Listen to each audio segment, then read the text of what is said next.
Halo, kembali lagi bersama saya Muhammad Batistuta.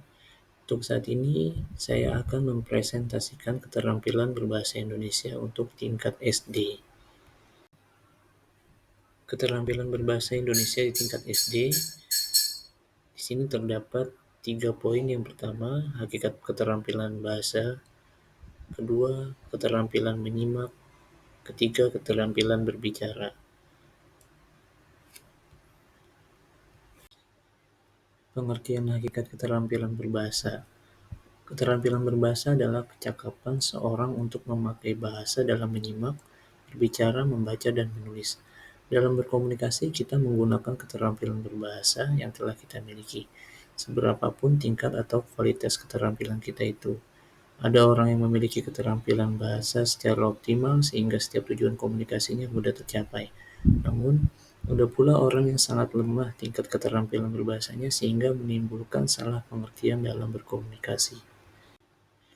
Keterampilan berbahasa dapat dikelompokkan ke dalam 2 kategori, yaitu aspek reseptif dan produktif. Aspek reseptif bersifat penerimaan atau penyerapan, seperti yang tampak pada kegiatan menyimak dan membaca. Sementara aspek produktif bersifat pengeluaran atau pemroduksian bahasa, baik lisan maupun tertulis sebagaimana yang tampak dalam kegiatan berbicara dan menulis. Dalam berkomunikasi, si pengirim mungkin menyampaikan pesan berupa pikiran, perkataan, fakta, kehendak dengan menggunakan lambang-lambang bunyi bahasa yang diucapkan. Dengan kata lain, dalam proses encoding, si pengirim mengubah pesan menjadi bentuk-bentuk bahasa yang berupa bunyi-bunyi yang diucapkan. Selanjutnya, pesan yang diformulasikan dalam wujud bunyi atau bahasa lain tersebut disampaikan kepada penerima. Aktivitas tersebut biasa kita kenal dengan istilah aktivitas berbicara di pihak lain. Si penerima melakukan aktivitas decoding berupa pengubahan bentuk bahasa yang berupa bunyi-bunyi lisan menjadi pesan sesuai dengan yang dimaksud pengirimnya. Dalam pembelajaran hakikat keterampilan bahasa, dapat kita rangkum menjadi 3 pengertian, yaitu pengertian dan manfaat keterampilan berbahasa, aspek-aspek keterampilan berbahasa, lalu keterkaitan antara aspek keterampilan berbahasa. 1. Manfaat keterampilan bahasa. Keterampilan bahasa ada 4 aspek, yaitu keterampilan menyimak, berbicara, membaca, dan menulis. Menyimak dan membaca merupakan aspek reseptif, sementara berbicara dan menulis merupakan aspek produktif. Dalam aktivitas berbicara, si pengirim pesan mengirimkan pesan dengan menggunakan bahasa lisan. Sementara dalam menyimak, si penerima pesan berupaya memberi makna terhadap lisan yang disampaikan oleh penyampainya.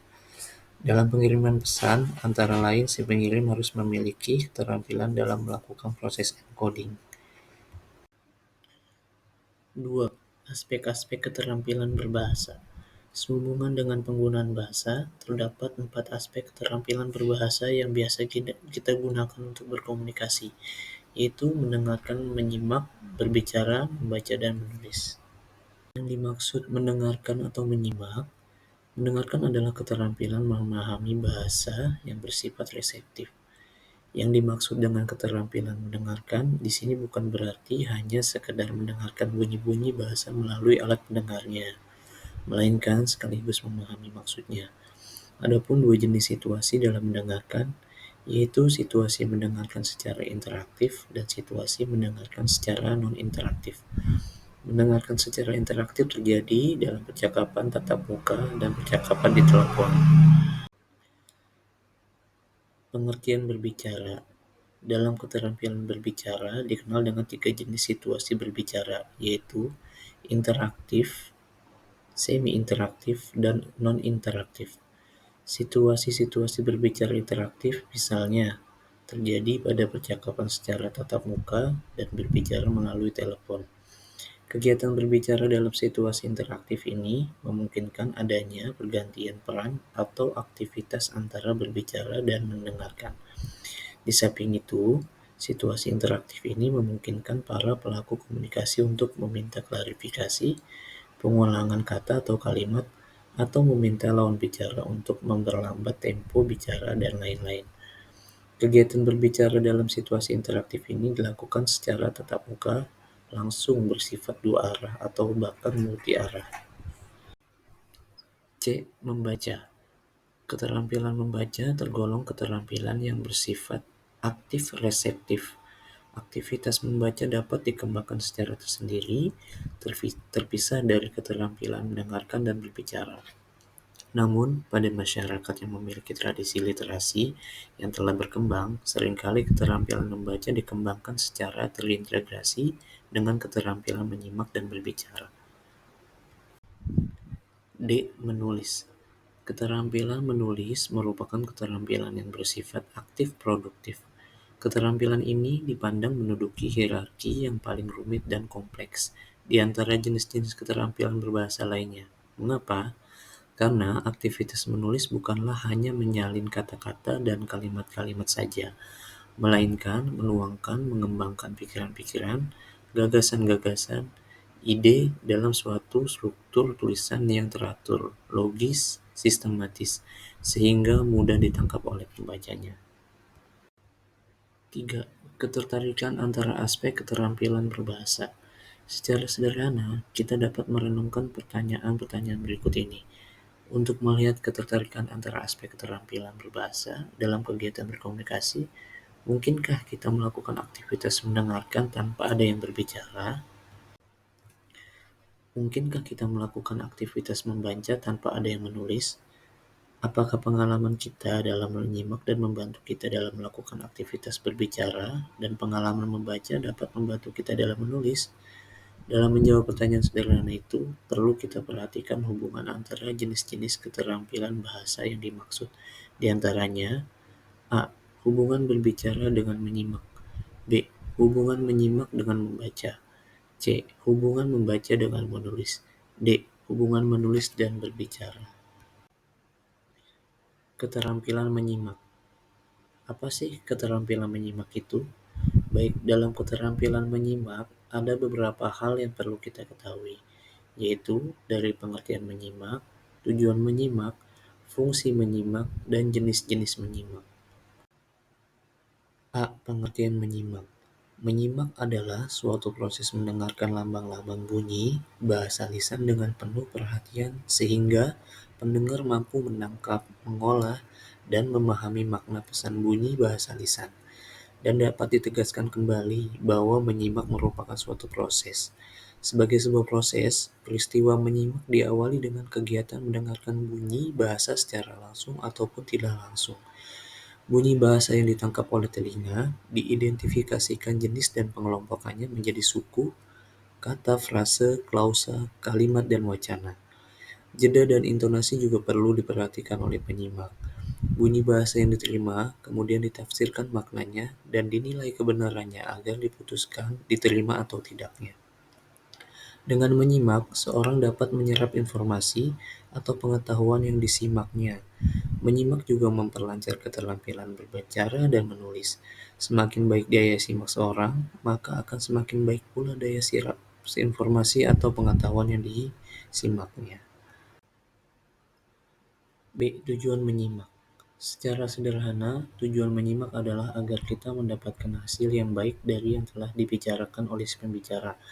Menurut Jago Tarigan, tujuan menyimak terdiri atas 6 tujuan, di antaranya sebagai berikut. 1. Mendapatkan fakta. 2. Menganalisa fakta. 3. Mengevaluasi fakta. 4. Mendapatkan inspirasi. 5. Menghibur diri. 6. Meningkatkan kemampuan berbicara. C. Fungsi menyimak. Berikut ini beberapa fungsi menyimak menurut Henry Guntur Tarigan. 1. Agar dapat memberikan respons yang tepat. 2. Memperoleh informasi yang berkaitan dengan profesi. 3. Mengumpulkan data agar dapat membuat keputusan yang masuk akal. 4. Membuat hubungan antar pribadi lebih efektif. Lalu dengan demikian, pembelajaran menyimak di kelas rendah berfungsi sebagai upaya untuk menirukan lafal atau bunyi bahasa Indonesia yang baik dan benar. D. Jenis-jenis menyimak. Secara garis besar, menyimak dibagi menjadi dua jenis, yaitu menyimak ekstensif dan menyimak intensif. Yang dimaksud menyimak ekstensif di sini adalah jenis kegiatan menyimak mengenai hal-hal yang lebih umum, dan lebih bebas terhadap suatu ujaran. Tidak perlu di bawah bimbingan langsung dari seorang guru. Pada umumnya, menyimak ekstensif dapat dipergunakan bagi dua tujuan yang berbeda. Contohnya, menyimak yang dilakukan dalam sehari-hari seperti menyimak radio, televisi, percakapan orang di pasar, dan menyimak pengumuman. Keterampilan berbicara, pengertiannya menurut para pakar mengemukakan bahwa keterampilan berbicara adalah kemampuan mengucapkan bunyi-bunyi, artikulasi, atau kata-kata untuk mengekspresikan, mengatakan, serta menyampaikan pikiran, gagasan, dan perasaan. Pendengar menerima informasi melalui rangkaian nada, tekanan, dan penempatan persendian. Jika komunikasi berlangsung tatap muka ditambah lagi dengan gerak tangan. Tujuan dari keterampilan berbicara adalah untuk berkomunikasi. Agar dapat menyampaikan pikiran secara efektif, maka setidaknya pembicara memahami makna segala sesuatu yang ingin disampaikan. Pembicara harus mengevaluasi efek komunikasinya terhadap para pendengarnya. Kemampuan berbicara bermulaan berfungsi untuk 1. Mengungkapkan pikiran, perasaan, dan informasi. 2. Menggambarkan sesuatu baik benda, tempat, orang, ataupun suasana. 3. Menjelaskan prosedur secara sistematis. 4. Memerankan tokoh, cerita, dan deklamasi. 5. Menceritakan pengalaman, menanggapi, dan menyarankan. 6. Melakukan komunikasi melalui elektronik. Kesimpulannya, bahasa komunikasi adalah alat vital yang digunakan manusia untuk berinteraksi, menyampaikan informasi, dan membangun hubungan. Dalam komunikasi, pesan dikodekan oleh pengirim, ditransmisikan melalui saluran komunikasi, dan diterima serta diuraikan oleh penerima. Kesimpulannya, bahasa komunikasi memungkinkan pertukaran pikiran, emosi, dan ide antara individu atau kelompok, memfasilitasi pemahaman dan kerjasama. Kesimpulan ini menekankan pentingnya bahasa dalam memperkuat koneksi sosial, menyampaikan pesan dengan jelas, dan membangun pemahaman bersama.